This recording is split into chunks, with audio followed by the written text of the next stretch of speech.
Suwandi SPG, yang kami hormati Ibu Tarminani SPG Aun selaku Kepala TK Dharma Wanita Purworejo, yang kami hormati ibu-ibu guru hebat yang hadir pada pagi hari ini.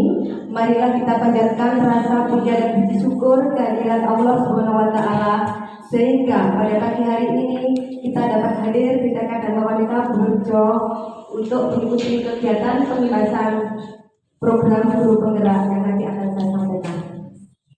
Untuk mengawali acara pada pagi hari ini, marilah kita membaca doa menurut agama dan keyakinan masing-masing. Berdoa dimulai.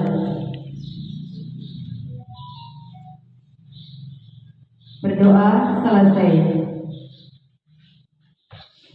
Terima kasih. Selanjutnya yaitu saya akan memberikan kesempatan kepada Ibu Kepala TK Dharma Wanita Purworejo, Ibu Tarminani untuk memberikan tugas. Kepada beliau kami persilakan. Assalamualaikum warahmatullahi wabarakatuh. Waalaikumsalam warahmatullahi wabarakatuh. Selamat pagi, salam sejahtera untuk kita semua. Bismillahirrahmanirrahim. Alhamdulillahirabbil alamin. Allahumma sholli ala Muhammad wa ala alihi washabihi ajmain. Amma ba'du. Bapak pengawas TK yang saya hormati, Ibu calon guru penggerak TK Dharma Wanita yang saya banggakan, dan ibu guru serta kepala sekolah yang hadir pada saat hari ini yang kami cintai. Marilah kita bersyukur kehadirat Allah Subhanahu wa taala karena kami dengan semua bisa hadir di tempat ini untuk mengikuti presensi calon guru penggerak angkatan 5 Kabupaten Lumajang, yaitu dari Ibu Ita Aryani sebagai aksi nyata dari apa yang sudah beliau pelajari selama ini. Salawat dan salam semoga tetap tercurah kepada junjungan kita Rasulullah Muhammad SAW yang telah memberi teladan yang baik kepada kita semua. Terima kasih saya aturkan kepada panjenengan semua yang sudah bersedia hadir untuk mengikuti aksi nyata Bu Guru Ita Aryani sebagai calon guru penggerak. Pada kesempatan hari ini saya selaku kepala sekolah hanya bisa memberikan dukungan, fasilitas, ataupun yang lainnya. Itu saja yang bisa saya sampaikan. Semoga apa yang disampaikan oleh Bu Guru Ita Aryani nanti bisa panjenengan pahami, panjenengan terapkan sesuai implementasi Merdeka Belajar seperti yang sekarang ini memang sudah harus kita jalankan seperti itu. Itu saja, jika ada kurang dan lebihnya saya mohon maaf yang sebesar-besarnya karena ini adalah sebuah ilmu.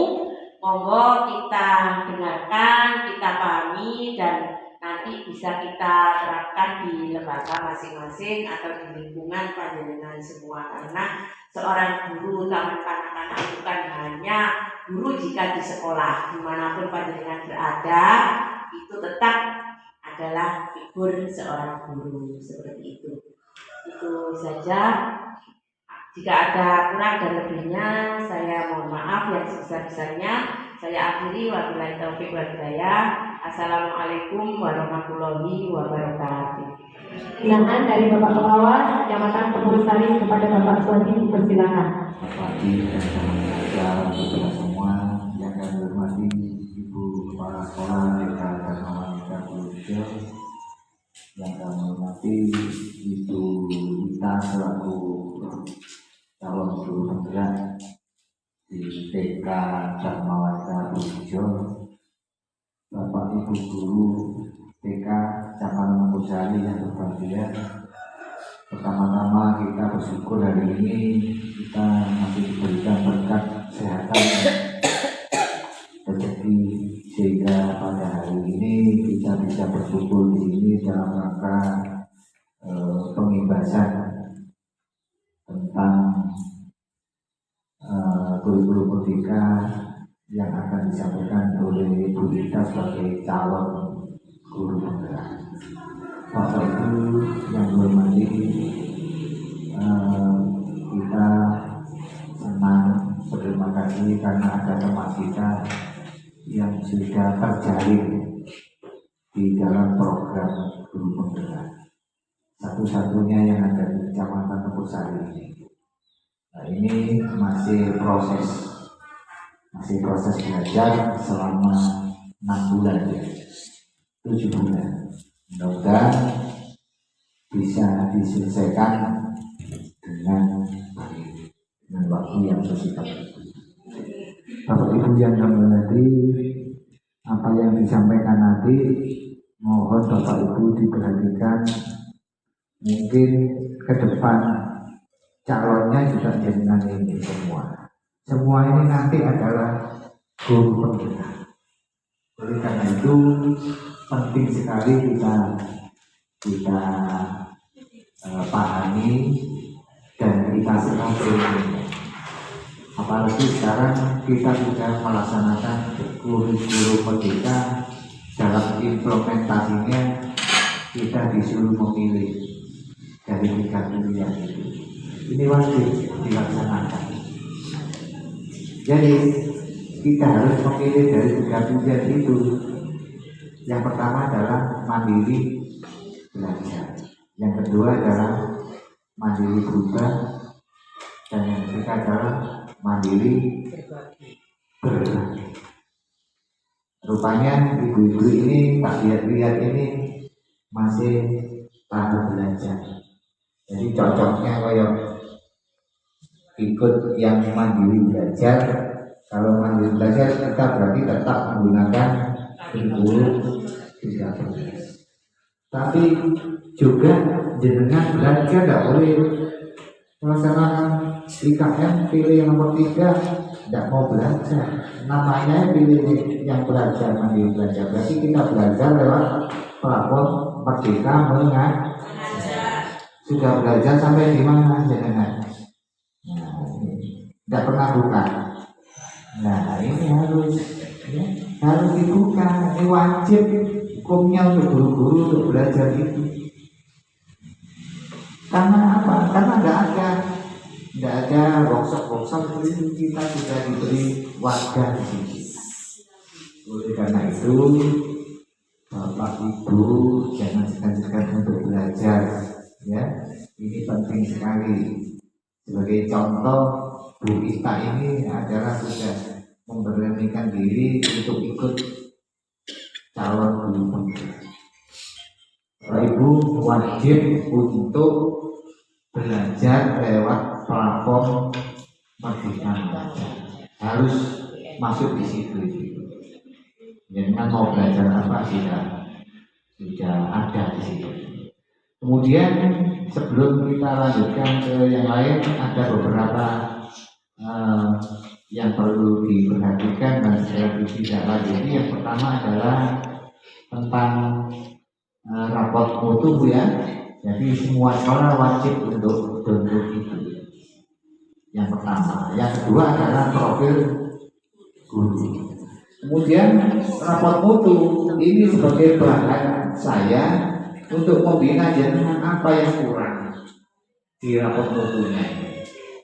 Ini adalah untuk memperbaiki itu perlu saya bimbing, dibina yang kurang-kurang.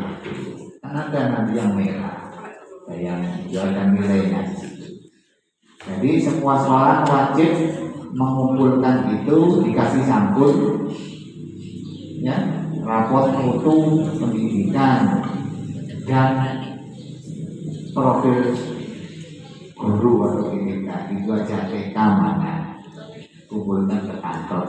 Bapak Ibu yang kami hormati, kaitannya dengan IT Bapak Ibu penting sekali. Sekarang ini adalah semuanya itu adalah berbasis data.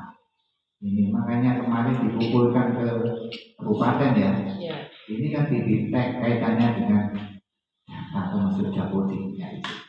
Jadi sampai tidak belajar Laptop IT ketiga. Baik Bapak Ibu yang kami hormati, untuk mempersingkat waktu, ya kita doakan aja mudah-mudahan Bu Ita sebagai calon guru penggerak dapat melaksanakan tugasnya dengan baik, dengan waktu yang sudah ditentukan, dapat menyelesaikan modulnya dengan tepat waktu.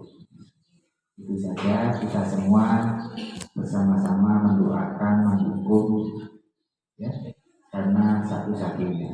Karena kita masih belum masuk di situ, mari kita dengarkan, kita serap untuk tugas kita setiap hari. Karena tidak hanya hari ini saja, ini masih pengimbasan, bukan satu kali ini aja, belum, masih terus. Ini masih modul nanti berikutnya mungkin cara penyusunan modul aja, atau yang dikenal dengan RPP apa? RPP berdeviasi. Apa sih itu nanti, atau bulan depan atau kapan nanti akan disampaikan. Ini enaknya kita. Demikian Bapak Ibu yang bisa saya sampaikan. Mudah-mudahan kita dapat menerima materi ini dengan baik. Untuk selanjutnya saya kembalikan kepada pembicara. Terima kasih. Wassalamualaikum warahmatullahi wabarakatuh. Selamat pagi. Terima kasih. Demikianlah pembinaan yang disampaikan oleh Bapak Pengawas kita. Selanjutnya saya akan menyampaikan atau memaparkan terkait modul 1 yang selama ini saya pelajari. Tapi sebelumnya saya akan menyampaikan sedikit tentang apa itu program guru penggerak. Awalnya Bapak Ibu ya, ibu-ibu yang ada di sini, awalnya saya tidak tahu apa itu program guru penggerak. Jujur saya belum tahu. Karena anjuran Bapak Pengawas kita, Bapak Bupati, untuk kita sebagai guru kita wajib mengikuti program guru penggerak. Akhirnya saya mencoba untuk mendaftar. Nah, pada saat mendaftar, saya juga belum tahu apa itu program guru penggerak. Saya mengikuti alurnya. Kemudian setelah saya mendaftar, baru saya mencari tahu, yaitu melalui Google, melalui YouTube, apa itu program guru penggerak. Dari situ saya waktu itu berpikir, apa kira-kira saya nanti bisa ya? Jujur saya pernah percaya diri pada saat itu, karena di situ saya membaca dan melihat ternyata program guru penggerak itu nanti kita akan berkolaborasi dengan guru SD, SMP, SMA. Nah, saya merasa bahwa saya di TK, apa saya nanti kalau dikolaborasi sama mereka, apa saya bisa mengikuti? Itu awalnya seperti itu. Kemudian melalui berbagai tahapan pertama yaitu mengisi IC.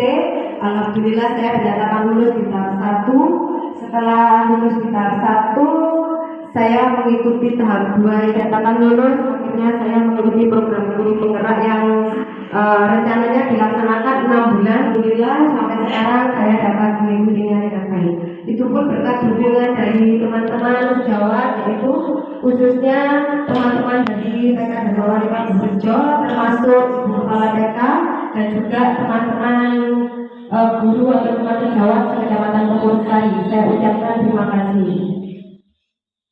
Nah, saya akan memberikan sedikit apa itu program guru penggerak. Program guru penggerak merupakan kegiatan pengembangan profesi melalui pelatihan dan pendampingan yang berfokus pada kepentingan pembelajaran agar mampu mendorong tumbuh kembang peserta didik secara holistik, aktif dan proaktif dalam mengembangkan pendidik lainnya untuk mengimplementasikan pembelajaran yang berpusat kepada peserta didik, serta menjadi teladan dan agen transformasi ekosistem pendidikan untuk mewujudkan profil pelajar Pancasila.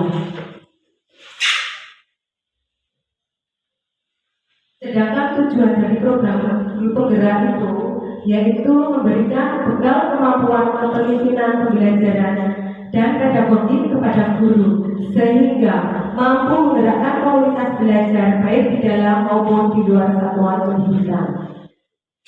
Dari pemaparan saya tadi, saya berharap pada pertemuan kali ini merupakan pertemuan pertama kali aksi nyata saya ibu-ibu, karena nanti selanjutnya ada pertemuan aksi nyata yang kedua dan ketiga.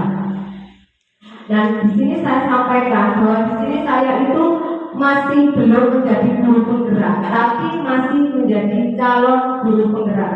Nanti setelah saya mengikuti kegiatan pembelajaran selama 6 bulan sampai akhir Desember, baru nanti kalau saya dinyatakan lulus, baru nanti saya dapat sertifikat dan bisa disebut sebagai guru penggerak. Jadi untuk saat ini saya masih calon guru penggerak.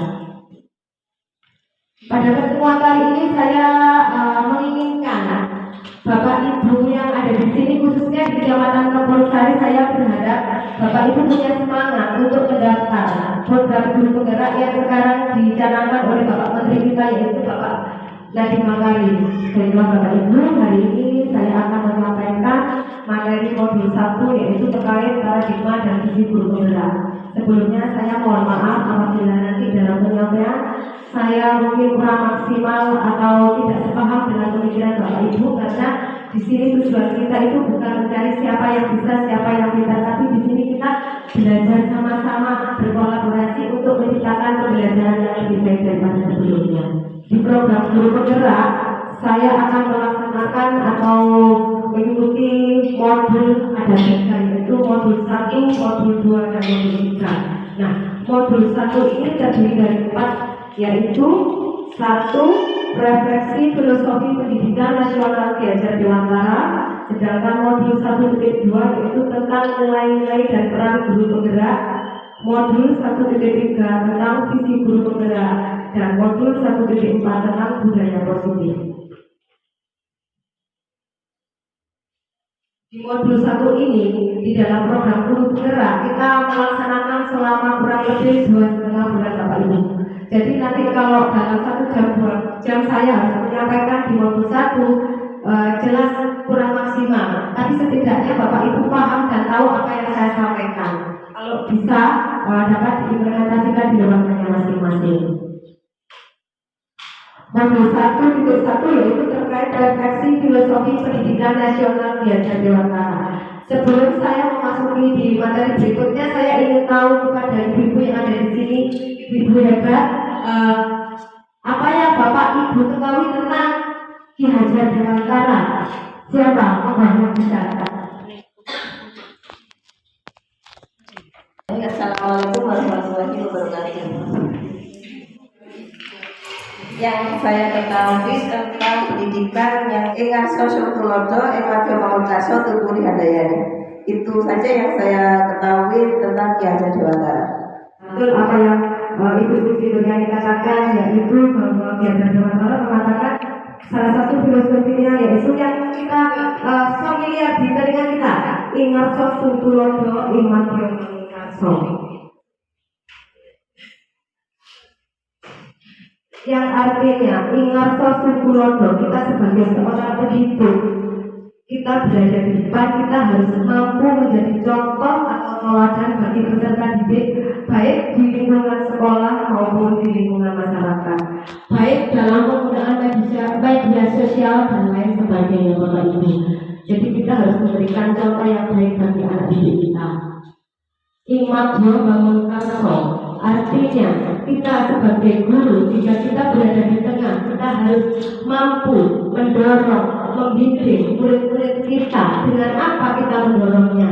1. Dengan menciptakan pembelajaran yang kreatif, inovatif, yang berpihak kepada murid, sehingga anak-anak mencapai kebahagiaan yang setinggi-tingginya sesuai dengan kodratnya.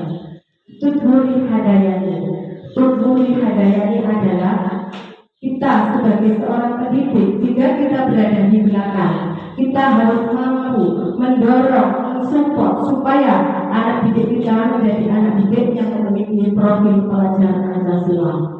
Demikian sedikit banyak penjelasan tentang ingarso tulodo, Madya Mangunkaso, Tulpuri Handayani.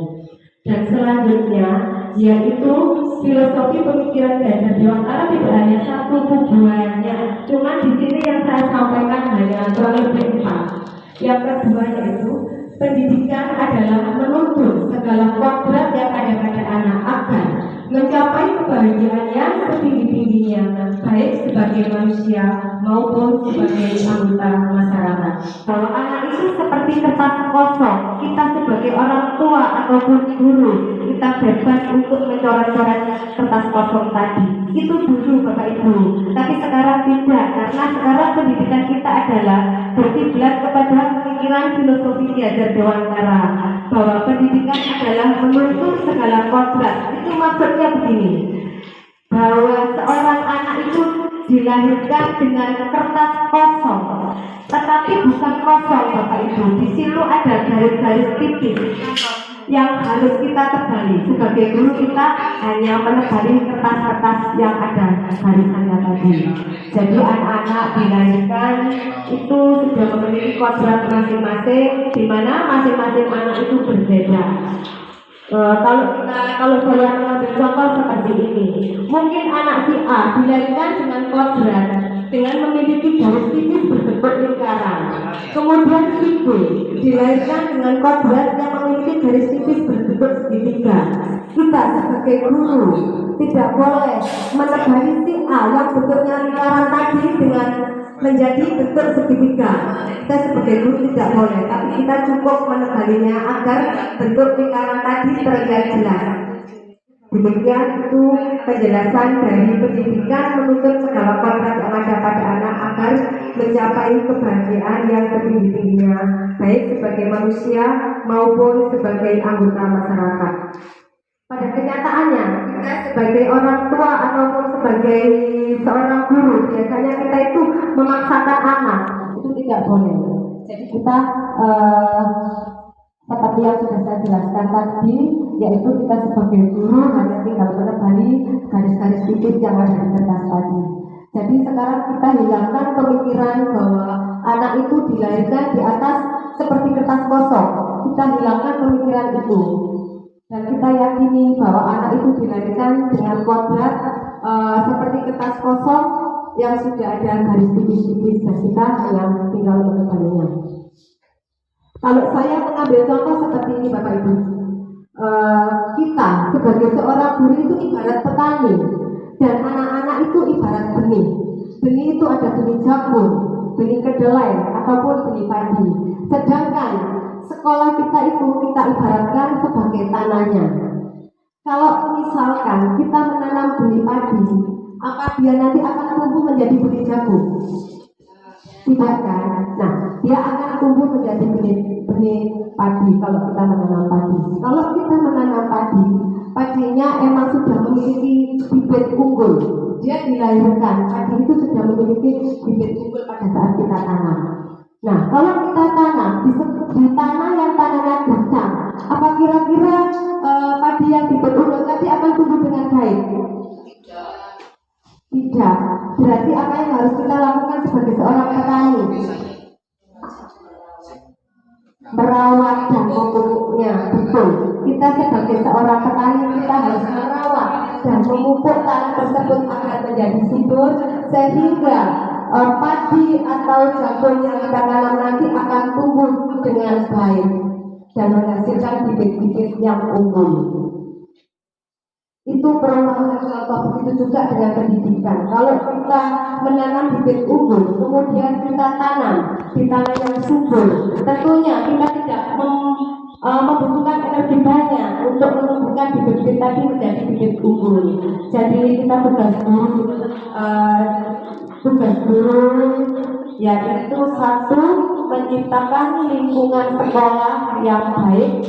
Kalau kita umpamakan tadi seperti tanah, bagaimana kita merawat tanah itu tadi supaya menjadi subur, yaitu dengan memupuk, mengasih pupuk organik dan lain sebagainya. Begitu juga dengan lingkungan sekolah. Bagaimana lingkungan sekolah itu akan tercipta menjadi lingkungan yang positif. Kita sebagai guru harus bekerja sama atau berkolaborasi, baik itu dengan semua warga sekolah, baik dengan guru, kepala sekolah maupun dengan warga sekolah. Warga sekolah itu termasuk guru, kepala sekolah, peserta didik, dan juga wali murid. Pemikiran Kiajar Dewantara yang ketiga yaitu dasar pendidikan anak berhubungan dengan kodrat alam dan kodrat zaman. Kodrat alam berkaitan dengan sifat dan bentuk lingkungan di mana anak berada, sedangkan kodrat zaman berkaitan dengan isi dan irama. Terkait kodrat alam, kita tahu bahwa kita itu berada di desa, bukan di kota. Tentunya beda bagaimana cara kita membuat media pembelajaran, rangka pembelajaran dengan yang ada di kota Bapak Ibu. Jadi kita menyesuaikan. Pemerintah itu mempermudah kita untuk menyesuaikan bagaimana cara kita mengajar anak didik kita agar sesuai dengan lingkungan belajar yang ada di lingkungan masing-masing. Jadi kita tidak harus mengikuti, oh kalau di kota begini, berarti tidak harus begitu. Kita lihat sosial budaya kita bagaimana. Kalau misalkan karena di sini banyak pegunungan, sawah, nah mungkin anak-anak bisa kita ajak ke sawah untuk bisa kerja wisata langsung. Jadi tidak hanya abstrak, tapi kita secara konkret mengajak anak-anak untuk melihat. Kalau di kota mungkin itu tidak bisa terlaksana karena apa? Kita untuk mencari sawah, lingkungan sawah itu susah. Itu yang berkaitan dengan kodrat alam. Nah, yang berkaitan dengan kodrat zaman, apa yang disampaikan Pak Suwandi itu betul bahwa kita sebagai seorang guru, kita itu harus terus belajar sepanjang hayat Bapak Ibu. Nah, itu yang perlu menjadi yang harus kita tanamkan pada pola pikir kita bahwa seorang guru itu adalah belajar sepanjang hayat. Jadi bukan hanya peserta didik yang belajar sepanjang hayat, tetapi kita juga harus belajar sepanjang hayat. Jadi meskipun kita sudah tua, kita harus percaya diri bahwa kita itu bisa dan mampu untuk bersaing dengan yang muda-muda. Nah, itu yang terkait dengan kodrat zaman. Jadi kita dalam rangka pembelajaran kita harus menyesuaikan dengan zaman kita. Kita harus mengikuti. Kalau sekarang perkembangan zaman sudah maju, masa kita harus melaksanakan kegiatan pembelajaran sama dengan 20 tahun yang lalu. Jadi kita harus mengikutinya. Tetapi bukan berarti kita mengikutinya terus kemudian kita tidak menyaring. Kita tetap meskipun kita mengikuti kodrat zaman, kita tetap harus menyaring apa yang kita contoh. Misalkan kita melihat pembelajaran yang ada di Singapura, misalkan seperti itu ya Bapak Ibu. Bapak Ibu kan bisa melihat di YouTube bagaimana ya pembelajaran TK yang ada di luar negeri. Silakan boleh.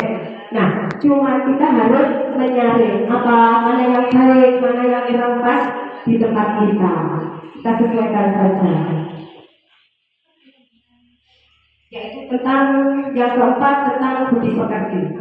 Budi pekerti atau watak atau karakter merupakan perpaduan antara pikiran, perasaan dan kehendak atau kemauan sehingga menimbulkan tenaga.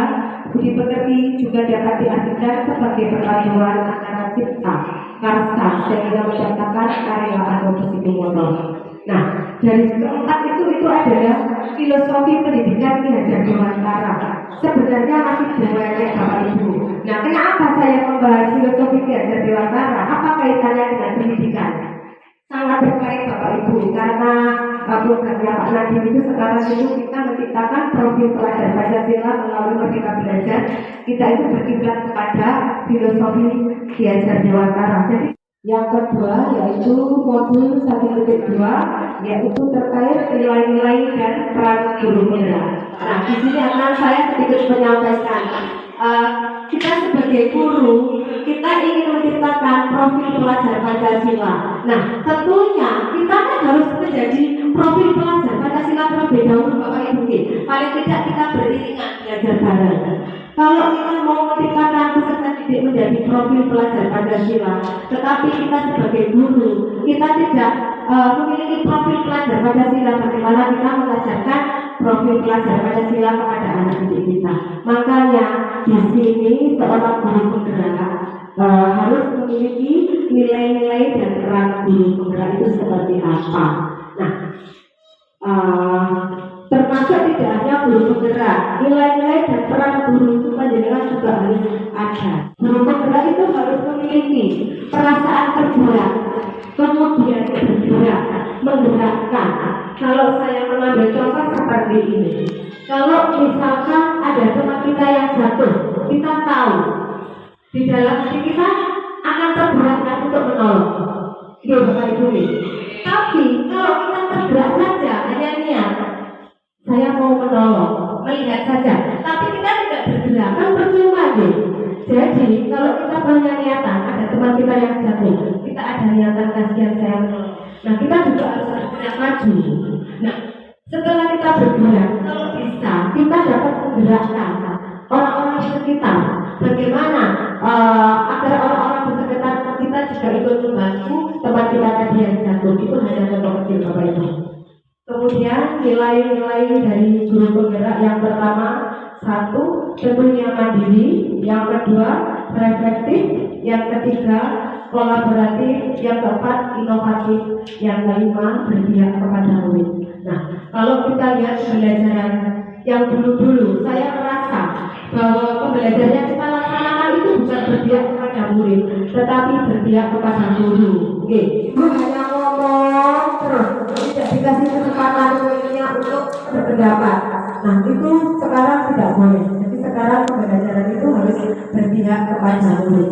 Inovatif, seorang guru harus memiliki inovatif. Bagaimana cara melakukan pembelajaran? Otomatis itu harus setidaknya titipnya harus paham betul tentang apa itu IT agar dapat menciptakan pembelajaran yang inovatif. Kolaboratif di sini yaitu maksudnya bahwa kita sebagai seorang guru jangan merasa bahwa diri kita itu pintar. Kita itu masih membutuhkan teman-teman kita. Jadi kita bisa berkolaborasi untuk menciptakan pembelajaran yang lebih baik. Peran guru bergerak yaitu menjadi pemimpin pembelajaran. Yang kedua, menjadi coach bagi guru lain. Yang ketiga, mendorong kolaborasi. Yang keempat, mewujudkan kepemimpinan murid. Yang kelima, menggerakkan komunitas praktisi. Menjadi coach bagi guru yang lain, yaitu bahwa kita sebagai seorang guru penggerak harus mampu menjadi tempat semacam psikolog ya Bapak Ibu mungkin. Nah seperti itu. Jadi kalau misalkan ada teman kita yang bercerita, curhat atau bertanya tentang bagaimana cara mengikuti pembelajaran yang baik, bagaimana cara menciptakan pembelajaran yang inovatif dan kreatif dan lain sebagainya, kita sebagai guru penggerak harus mampu memberikan solusi jawaban seperti itu. Nah itu artinya menjadi coach bagi guru yang lain, yaitu mendorong kolaborasi. Yang mendorong kolaborasi itu artinya kalau saya kasih contoh itu seperti ini. Misalkan kemarin itu kita punya kegiatan kebiar tari itu. Nah, kebiar tari itu tidak mungkin terlaksana kalau tidak adanya kolaborasi dari semua, baik dari para guru ataupun dari lingkungan masyarakat itu karena adanya kerjasama. Nah, saya sebagai seorang guru penggerak harus mampu mendorong itu. Yang keempat yaitu mewujudkan kepemimpinan murid. Ini terkait dengan pembelajaran yang ada di kelas. Jadi kita sebagai guru itu harus mampu menciptakan kepemimpinan murid, yaitu misalkan seperti ini Ibu. Pada saat kita pembelajaran di kelas, kita menunjuk salah satu anak setiap hari untuk menjadi pemimpin dona. Itu sama artinya kita itu memberi pengajaran kepada anak-anak agar anak-anak itu menjadi pemimpin. Kemudian yang kedua, misalkan kita mengadakan kegiatan kayak kemarin perpisahan, ya. Nah kita menunjuk anak-anak untuk menjadi pembawa acara. Nah itu termasuk salah satu mewujudkan kepemimpinan murid. Yang kelima itu menggerakkan komunitas praktisi. Nah contoh kecil seperti ini. Nah ini contoh kecil termasuk belajar bareng IT itu termasuk salah satu menggerakkan komunitas praktisi. Jadi seorang guru penggerak itu harus mampu menggerakkan komunitas praktisi. Misalkan kayak saya mungkin setiap hari Sabtu kita mengadakan belajar bareng nih, belajar bareng tentang IT meskipun banyak sekali kendala karena saya menyempatkan waktu setiap hari Sabtu, pada kenyataannya ibu-ibu mungkin karena kesibukan jadi kurang bisa berjalan dengan maksimal. Ini pelajar Pancasila, yaitu di sini memiliki 6, yaitu Bapak Ibu. 1. Beriman bertakwa kepada Tuhan Yang Maha Esa dan berakhlak mulia. Yang kedua yaitu mandiri.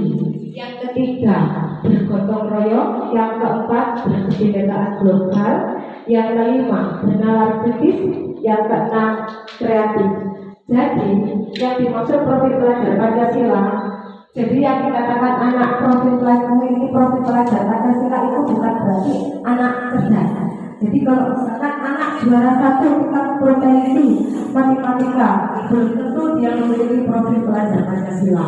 Misalkan dia cerdas, tapi dalam bergotong royong dia kurang, berarti kan dia tidak masuk profil pelajar Pancasila.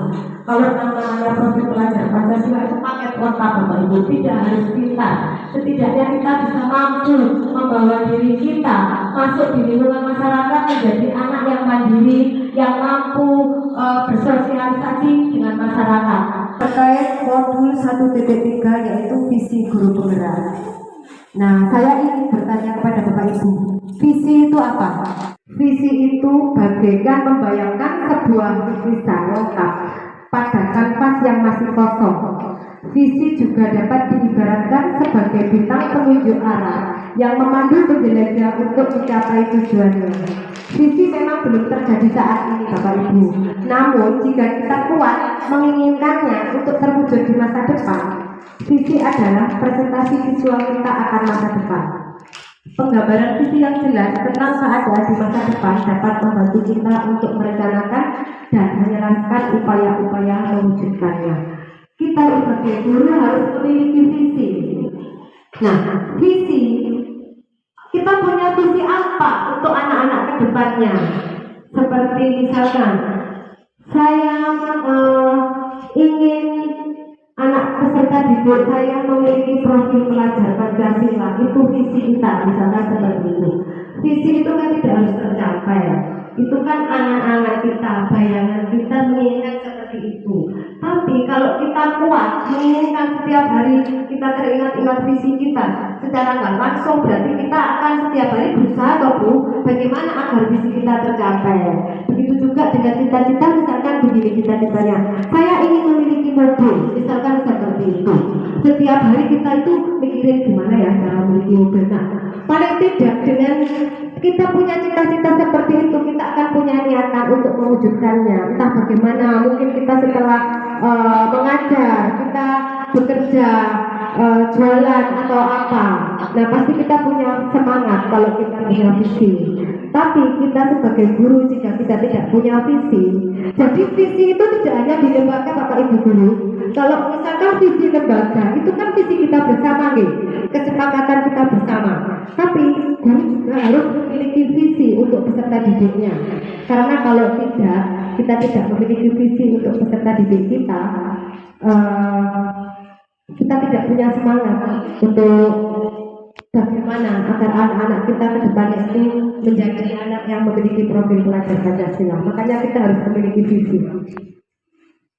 Jadi monggo mulai sekarang kalau bisa Bapak Ibu membuat visi untuk kelasnya masing-masing.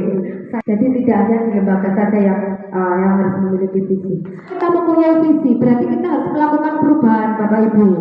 Kita memiliki visi, hanya niat visi, tapi kita tidak berubah kan percuma Jadi pertama kita harus mempunyai visi. Setelah kita mempunyai visi, kita harus melakukan perubahan melalui pendekatan inquiry apresiatif, yaitu manajemen perubahan kolaborasi berbasis kekuatan melalui tahapan kerja. Nah, di sini kalau saya tadi membahas tentang visi seorang guru, di sini saya akan membahas visi sekolah. Nah, kalau kita membuat visi sekolah melalui inquiry apresiatif, yaitu manajemen perubahan kolaborasi berbasis kekuatan melalui tahapan kerja, yaitu artinya kita dalam membuat visi kita harus melihat kekuatan apa yang ada di lembaga kita. Kita harus mencari tahu, oh ya, lembaga saya kekuatannya mungkin 1, dekat jalan raya, sekolahannya besar, dekat pasar dan lain sebagainya. Itu termasuk salah satu kekuatan yang ada di lembaga. Nah, kalau misalkan kekuatan guru-gurunya di lembaga TK Dharma Wanita Bulurejo semuanya S1. Kemudian kita lihat kekuatan masing-masing guru. Jadi potensi apa yang dimiliki oleh masing-masing guru? Misalnya kekuatan yang dimiliki oleh guru kita masing-masing, kemudian kita susun melalui tahapan kerja sehingga membentuk visi sekolah. Jadi visi sekolah itu tidak hanya sekedar visi sekolah itu. Jadi visi sekolah itu harus kita susun berdasarkan kolaborasi, berdasarkan kekuatan yang dimiliki oleh lembaga dan juga guru-guru, sehingga visi itu nanti akan tercapai. Jadi tidak hanya membuat visi, ya sudah visi begitu saja, tapi tidak terlaksana. Baca itu sebenarnya artinya singkatan Bapak Ibu, yaitu B itu buat pertanyaan, A ambil pelajaran, G gali impian, J jabarkan rencana, A adalah atur eksekusi. Itu singkatan buat pertanyaan misalkan segini. Kalau kita punya visi, saya ingin menciptakan murid-murid kita memiliki profil pelajar Pancasila. Berarti buat pertanyaan, bagaimana cara menciptakan murid-murid kita akan memiliki profil pelajar Pancasila? Jadi kita buat pertanyaan seperti ini dulu. Nomor 1 terkait budaya positif. Nah itu yang merubah pola pikir saya. Ternyata apa yang saya lakukan selama ini, termasuk pembelajaran dan lain sebagainya, ternyata masih tidak memenuhi syarat untuk menjadi seorang guru yang baik, menjadi seorang guru yang memiliki posisi kontrol sebagai seorang manajer. Terkait budaya positif, saya ingin bertanya kepada Bapak Ibu, mungkin di sini ada yang tahu apa yang dimaksud dengan budaya positif? Monggo. Warahmatullahi wabarakatuh. Yang saya ketahui budaya positif itu termasuk kebiasaan baik atau peraturan-peraturan dan juga tata tertib yang dilakukan atau yang diadakan di suatu sekolah. Itu menurut saya, menurut pemahaman saya. Betul, apa yang disampaikan oleh Ibu Suli terkait budaya positif itu adalah kebiasaan-kebiasaan baik yang ada di sekolah, termasuk tadi tata tertib, gotong royong, kerjasama dan lain sebagainya, itu termasuk budaya positif. Budaya positif adalah perwujudan dari nilai-nilai atau keyakinan universal yang diterapkan di sekolah, yaitu diawali dengan perubahan paradigma, stimulus respon, kemudian pendekatan teori kontrol. Yang tadi saya sampaikan terus respon ya Bapak Ibu. Nah, sekarang kita menjadi teori kontrol, di mana stimulus respon itu dulu pembelajaran berpihak kepada guru, tapi kalau teori kontrol diubah menjadi pembelajaran berpihak kepada guru. Stimulus respon dengan teori kontrol ciri-cirinya yaitu kita memiliki kebutuhan yang sama. Kalau dulu pembelajaran kita kan misalkan anak-anak mewarna, semua itu kan mewarnai. Nah itu namanya stimulus respon. Jadi memiliki kebutuhan yang sama. Padahal kan anak-anak itu jelas tidak mungkin memiliki kebutuhan yang sama, tergantung dari kebutuhan belajar mereka. Mungkin ada yang kebutuhan belajar mereka dari segi minat, dari segi kesiapan anak, dari segi profil belajar anak. Kalau dari segi kesiapan anak, apakah anak-anak sudah siap materi atau pembelajaran yang kita sampaikan? Kalau kita lihat dari minat anak, apakah pada saat kita memberikan anak-anak kegiatan mewarna, apakah semua anak memiliki minat yang sama mewarna? Begitu juga dengan profil belajar anak, apakah semua anak itu memiliki profil belajar yang sama? Karena masing-masing anak itu kan tidak semua memiliki profil belajar yang sama. Mungkin ada yang suka belajar menggunakan kinestetik, audio learning atau yang lainnya. Kemudian stimulus respon contohnya, semua orang melihat hal yang sama. Sedangkan teori kontrol, setiap orang memiliki gambaran yang berbeda. Jadi, kalau kita memiliki pendapat A, kemudian ada yang lain memiliki pendapat B. Tetapi si A ini ngotot tidak mau bahwa pendapat saya itu betul, itu namanya dia masih mengikuti namanya stimulus respon. Sekarang itu tidak berlaku Bapak Ibu, karena kalau saya kasih contoh begini, bulan melihat saya di depan gitu, bagaimana pendapat Anda tentang kita? Mungkin bulan berkata, oh kita cantik, misalnya seperti itu gitu, kita cantik gitu. Tapi kalau dari samping, mungkin yang lain akan berkata, kita itu hidupnya pesek, kan gitu kan? Kalau dari depan itu hidup saya tidak kelihatan pesek, kalau dari samping kelihatan. Nah, sebenarnya apa yang dikatakan mereka itu kan sebenarnya semua betul-betul. Cuma cara memandangnya, pola pikir dia dari cara pandang yang berbeda. Jadi di sini itu tidak ada semua orang itu punya pendapat yang sama, tidak ada yang salah, semua betul karena memiliki cara pandang yang berbeda. Jadi pada saat anak-anak memberikan pendapat atau menyampaikan jawaban, sebisa mungkin ibu-ibu itu jangan mengatakan itu salah atau apa.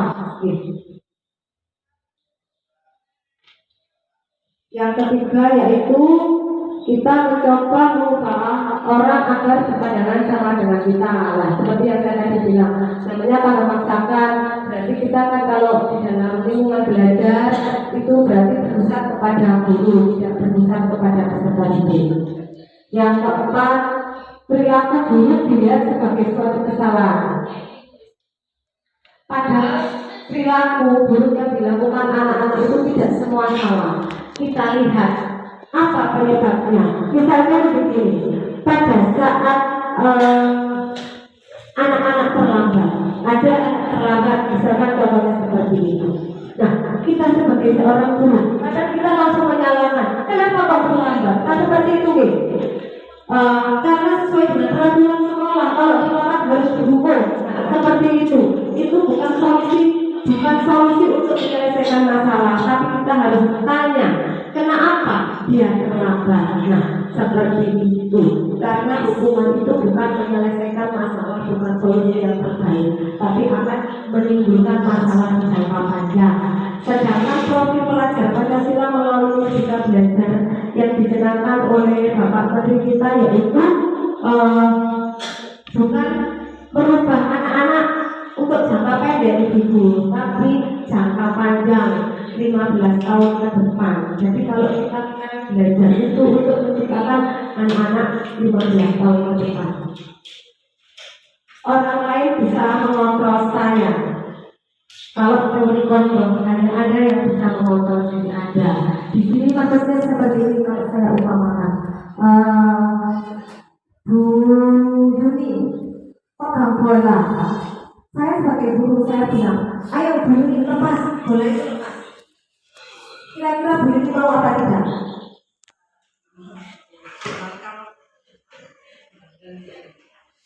Nah, kalau Bu Yuni tidak mau, secara langsung kita mengatakan bahkan loh. Nah, itu berarti kita kan menggunakan stimulus respon, bukan teori kontrol. Kalau di teori kontrol, yang memegang kendali itu bukan saya. Meskipun saya bilang lepas, tapi panjenengan yang memegang kendali. Panjenengan mau bilang, oh saya apa sih urusan saya, gitu. Itu kalau misalnya jenengan tidak melepas itu tidak salah, tidak membangkang. Nah, itu memberi kesan bahwa teori kontrol itu bukan berada pada guru, tetapi berada pada panjenengan atau pada para peserta didik. Selanjutnya yaitu saya bisa mengontrol orang lain. Nah, tadi contohnya, saya kan bisa mengontrol diri. Kalau misalkan, ayo Bu lepas itu bola. Nah, berarti saya kan mengontrol, menekan orang kan untuk melepas. Nah, itu pemaksaan, itu namanya stimulus respon.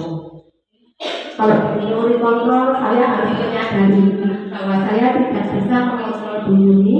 Jadi di saat Bu Yuni tidak melepas pun, saya tidak merasa bahwa Bu Yuni membangkang. Tapi kalau saya menggunakan stimulus respon, pada saat Bu Yuni tidak mau melepas bola, pasti saya akan mengatakan bahwa Bu Yuni membangkang. Nanti saya kasih nilai 5. Kalau stimulus respon, kita memiliki model berpikir menang kalah. Jadi pada saat Bu Yuni tidak mau melepas bola tadi, saya berpikir bahwa saya kalah, Bu Yuni yang menang. Nah, itu stimulus respon. Tapi kalau sebagai guru kontrol tidak ada yang berpikir menang kalah, semuanya menang. Pada saat saya bilang Bu Yuli lepas, Bu Yuli tidak melepas dan memberi jawaban. Nah, itu artinya Bu Yuli menang, saya juga menang. Bertanya kepada Bapak Ibu, jujur nih, sekarang atau saat ini posisi kontrol ibu itu sekarang berada di mana? Sebagai penghukum atau sebagai pembuat rasa bersalah? Jelas pernah gitu. Penghukum maksudnya begini, pada saat anak ramai, nanti kamu saya hukum berdiri, nanti kamu saya masukkan di jeding, misalkan seperti itu. Itu namanya penghukum.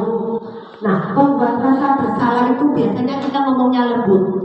Gara-gara kamu itu si Adi itu nangis. Itu namanya pembuat rasa bersalah. Jadi kan kita membuat anak tersebut merasa bersalah toh? Atau begini, gara-gara kamu guru tadi dimarahi sama bapak kepala sekolah. Nah, itu salah satu pembuat rasa bersalah. Kemudian yang ketiga, sebagai teman. Sebagai teman ini maksudnya kita itu guyon sama anak dan lain sebagainya. Paham tak maksudnya kalau sebagai teman Bapak Ibu ya? Sebagai pemantau di sini kita hanya melihat kalau misalkan anak nakal catat, nah seperti itu. Kalau sebagai manajer, setiap permasalahan pasti dia akan melihat dari sudut pandang yang berbeda-beda. Nah, saya tanya, ibu-ibu sekarang berada di posisi kontrol yang mana? Teman, sebagai teman, mungkin ada rasa bersalah. Pernah. Jujur, saya dari 5 posisi kontrol ini pernah saya lakukan. Pernah, tapi tidak sering. Saya masih ingat, pokoknya saya pernah menghukum. Itu pernah, misalkan mereka bertengkar sama temannya. Dulu saya pernah menghukum berdiri di depan. Nah, seperti itu. Membuat rasa bersalah. Saya pernah mengatakan kepada anak-anak. Makanya dari pembelajaran ini saya terus berpikir, ya Allah, ternyata apa yang saya lakukan ternyata selama ini itu salah. Gitu. Membuat rasa bersalah saya pernah sama anak-anak begini. Itu gara-gara kamu, Mas Denta nangis tuh, dia mirip sama ibunya dimarahi. Nah, gitu. Sering saya, sering sih pernah sebagai teman. Nah, kalau guru TK, insya Allah kita semua sebagai teman gitu. Sebagai teman kita terlalu dekat sama anak-anak. Sebagai pemantau, mungkin iya. Kalau sebagai manajer, mungkin saya kira ibu-ibu masih belum, termasuk saya. Sebagai penghukum, ternyata setiap masalah itu tidak boleh diselesaikan dengan menghukum anak. Karena apa? Menghukum anak itu bukan berdampak positif untuk jangka pendek, tapi untuk jangka panjang akan berdampak negatif. Sedangkan tujuan pembelajaran kita yaitu profil pelajar Pancasila itu 15 tahun ke depan. Jadi bagaimana kita mendidik anak-anak agar nanti 15 tahun ke depan mereka memiliki profil pelajar Pancasila. Salah satunya yaitu kita harus merubah pola pikir kita terkait menghukum anak, cara menghukum anak gitu. Nah, kalau membuat rasa bersalah itu juga kurang baik dulu. Kalau misalkan sebagai teman, sekarang siapa mungkin ibu pernah pengalaman nih, kita itu terlalu dekat sama anak. Kadang pada saat kita tidak masuk, guru kelas yang lain masuk, anak itu mau apa tidak? Ada yang mau, ada yang tidak kan? Berarti kan tidak berdampak baik bagi mereka. Nah, seperti itu, makanya itu pun juga tidak terlalu bagus jika kita memposisikan sebagai teman. Kita boleh dekat sama anak-anak, tetapi jangan berlebihan. Yang paling bagus di sini yaitu Bapak Ibu, posisi kontrol kita itu sebagai guru harus berada di manajer. Nah, itu tidak mungkin kita capai dengan instan. Jadi itu mungkin kita perlahan-lahan belajar, meskipun tidak jangka pendek, insya Allah jangka panjang yang ke depan kita bisa melaksanakan, yaitu sebagai seorang guru yang memiliki posisi kontrol sebagai seorang manajer. Kalau sebagai seorang manajer itu begini Bapak Ibu, kalau misalkan ada anak yang terlambat, kita bertanya, kamu tahu enggak apa kesalahan kamu hari ini, misalkan seperti itu. Biar anak-anak itu menjawab, menyadari kesalahan dia, bukan kita yang menunjuk anak. Kamu itu salah, hari ini kamu terlambat, bukan seperti itu. Tapi kita tanya, apakah kamu tahu kesalahan kamu hari ini apa? Misalkan ada anak yang membuang sampah, kita tanya, apakah kamu tahu kesalahan kamu hari ini apa? Tahu dulu apa membuang sampah. Berarti anak menyadari, tahu kalau dia tahu sendiri bahwa dia salah, bukan kita langsung mengejar. Kamu salah membuang sampah, nah, itu beda sudah nanti hasilnya pada anak. Nah selanjutnya setelah anak memahami kesalahan, kita tanya, misalkan alasannya kenapa? Kalau misalkan terlambat, kenapa kok terlambat? Kan gitu. Mungkin karena rumahnya jauh atau bangun kesiangan dan lain sebagainya. Kalau misalkan rumahnya jauh, kita tanya, apa yang akan kamu lakukan agar besok tidak terlambat? Nah, kita cari tahu jawaban, bukan kita yang menjawab. Biar anak-anak yang menjawab. Apa yang akan dia lakukan agar kejadian ini tidak berulang? Misalkan anak-anak terlambat, dia akan menjawab begini, besok saya akan bangun pagi. Kan anak sendiri kok yang sadar, bukan kita yang memberitahu. Tapi kalau kita, kamu terlambat karena kamu bangun siang ya, itu kan beda sudah artinya. Biarkan anak-anak sendiri yang mencari tahu jawabannya, sehingga anak-anak nanti akan merasa dihargai. Salah satunya yaitu melalui strategi yang seperti saya katakan, segitiga restitusi, yaitu terkait tadi menanyakan alasannya kenapa dan lain sebagainya, yaitu melalui segitiga restitusi. Terkait budaya positif tentang kesepakatan kelas yang saya sampaikan tadi Pak. Salah satunya budaya positif itu tentang kesepakatan kelas. Nah, kalau Bapak Ibu tahu sekarang itu di tempatnya Bapak itu namanya kesepakatan kelas apa peraturan kelas B? Apa tata tertib? Tata tertib. Nah, apa artinya tata tertib? Bedanya tata tertib itu sama dengan peraturan kelas. Tata tertib dengan kesepakatan kelas ada yang tahu bedanya apa? Akan sedikit memberikan penjelasan. Jelas ada bedanya Bapak Ibu. Kalau kita bilang, namanya kita bilang tata tertib atau peraturan, itu kan sepihak nih. Jelas yang membuat itu siapa? Kita sebagai seorang guru atau lembaga kan itu. Tapi kalau yang namanya kesepakatan kelas, berarti itu yang membuat kita semua warga sekolah.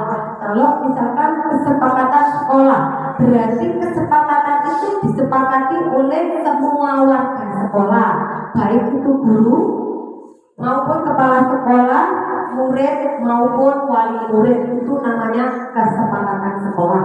Begitu juga dengan kesepakatan kelas, berarti kesepakatan kelas itu kesepakatan yang disepakati atau disetujui oleh guru wali kelas dan peserta didik, itu namanya kesepakatan kelas. Kalau dulu namanya tata tertib atau peraturan, sekarang mau dihilangkan ya Bapak Ibu. Kesepakatan kelas itu sendiri seperti apa? Peraturan tata tertib itu seperti apa? Kalau kita lihat peraturan atau tata tertib yang saya tahu, monggo Ibu yang Ibu tahu tentang tata tertib, contohnya seperti apa? Di situ pasti ada kata-kata negatif, ya kan? Contohnya kata-kata negatif itu kalau yang namanya peraturan itu lebih ke negatif, tapi kalau namanya kesepakatan kelas itu lebih ke positif. Contohnya begini, kalau kata tertib, dilarang ramai, itu pasti kan ada kata-kata seperti itu, di kelasnya ibu seperti itu, larangannya jangan. Tetapi kalau di kesepakatan kelas tidak boleh ada kata-kata tidak boleh atau jangan, tapi biasakan bicara pelan. Kalau misalkan dilarang ramai, nah itu tidak boleh. Sekarang diganti biasakan bicara pelan, misalkan itu contohnya. Jadi yang negatif sekarang diganti ke positif. Misalkan dilarang membuang sampah, sekarang monggo diganti kesepakatan kelas yang berbunyi menjaga kebersihan, atau kebersihan itu indah atau bagaimana, setidaknya membawa aura yang positif bagi lingkungan sekolah maupun lingkungan kelas seperti itu Bapak Ibu. Untuk budaya positif itu sendiri Bapak Ibu, tidak semudah kita membalikkan telapak tangan. Pasti akan banyak kendala yang akan kita hadapi untuk menciptakan budaya positif. Oleh sebab itu, dalam menciptakan budaya positif yang ada di lingkungan sekolah, kita perlu kerjasama atau berkolaborasi, baik itu dari lingkungan sekolah maupun lingkungan yang ada di sekitar kita. Saya akan sampaikan sebisa mungkin nanti diimplementasikan di lembaganya masing-masing terkait tadi yang modul 1.1 dan modul 1.4, yaitu 1.1 terkait filosofi diajar Dewantara. Jadi kita harus paham betul apa itu filosofi diajar Dewantara agar kita dapat menciptakan pembelajaran yang kreatif, inovatif, yang menyenangkan bagi murid, yang berpihak kepada murid bukan berpihak kepada guru. Kemudian terkait tadi budaya positif yang ada di sekolah, bahwa kita harus bekerja sama dan berkolaborasi dengan semua warga sekolah agar visi yang kita inginkan atau kita buat dapat tercapai. Demikianlah yang dapat kami sampaikan. Harapan saya ke depannya Bapak Ibu dapat mengimplementasikan apa yang saya sampaikan dan tentunya menjadi motivasi bagi ibu-ibu guru yang hebat, khususnya di GPKI Kecamatan Tempolsari. Saya harap ibu-ibu punya semangat dan motivasi untuk mengikuti program guru penggerak di tahap berikutnya. Tetap semangat, salam guru penggerak. Saya akhiri. Wassalamualaikum warahmatullahi wabarakatuh.